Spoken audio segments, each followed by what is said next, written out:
BJP তারা তাদের প্রার্থী তালিকা, প্রথম দফার প্রার্থী তালিকা তারা প্রকাশ করে দিল। 144 জনের প্রার্থী তালিকা বিজেপি প্রকাশ করেছে এবং এই প্রার্থী তালিকাতে কিন্তু ব্যাপক চমক রয়েছে বলে জানা যাচ্ছে বা দেখা যাচ্ছে।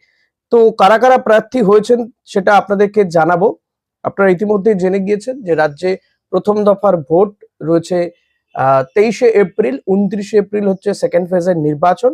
বিজেপিও তারাও কিন্তু এই দফায় দফায় তারা প্রার্থী তালিকা প্রকাশ করবে।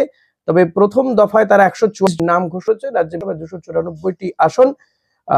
বামেদেরও জানা যাচ্ছে তৃণমূল আগামী কয়েক ঘন্টার মধ্যেই কিন্তু তারা তাদের প্রার্থী তালিকা ঘোষণা করবে। তবে বিজেপির এই প্রার্থী তালিকা আপনাদেরকে বললাম আগে, আপনারা দেখেছেন সেই প্রার্থী তালিকা, যেটা মনে করা হয়েছিল যে কে কে এবারে বিজেপি প্রার্থী হতে পারেন। সেই প্রার্থী তালিকা নিয়ে সম্ভাব্য প্রার্থীদের নাম আপনাদেরকে জানিয়েছিলাম। সেখানে বলাই হয়েছিল যে দিলীপ ঘোষকে প্রার্থী করা হবে। তবে মাঝখানে শোনা যাচ্ছিল যে দিলীপ ঘোষকে ভবানীপুর কেন্দ্র থেকে প্রার্থী করা হতে পারে, তেমনই নাকি একটা চেষ্টা চলছিল বিজেপির অন্দরে, এবং সেটা শুভেন্দু অধিকারী ঘনিষ্ঠ কেউ কেউ বা শুভেন্দু অধিকারী সরাসরি তার বিরুদ্ধে অভিযোগ উঠেছিল যে তারা চাইছিলেন যে,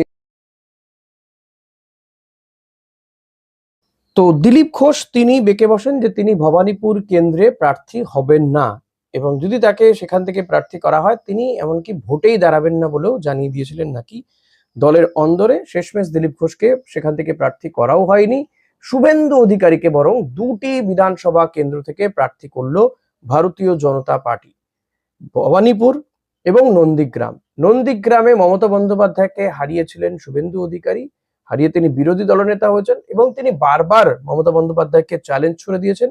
মমতা বন্দ্যোপাধ্যায় কিছুদিন আগে তিনিও কিন্তু পাল্টা চ্যালেঞ্জ ছুড়ে দিয়েছেন নির্বাচন কমিশনের উদ্দেশ্যে, বিজেপির উদ্দেশ্যে, যে যত বেশি সম্ভব তোমরা ভোট কাটো।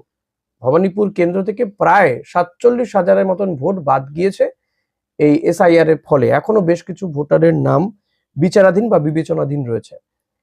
তার মধ্যেও ভবানীপুর কেন্দ্র থেকে মমতা বন্দ্যোপাধ্যায় জিতবেন বলে চ্যালেঞ্জ ছুড়েছেন শুভেন্দু অধিকারী। তিনিও বলেছেন যে মমতা বন্দ্যোপাধ্যায় যেখানে দাঁড়াবে সেখানেই তাকে হারাবো, এবং সেখানে তিনি একটি ইতিমধ্যেই সেখানে একটা ওয়ার রুম খুলে ফেলেছেন।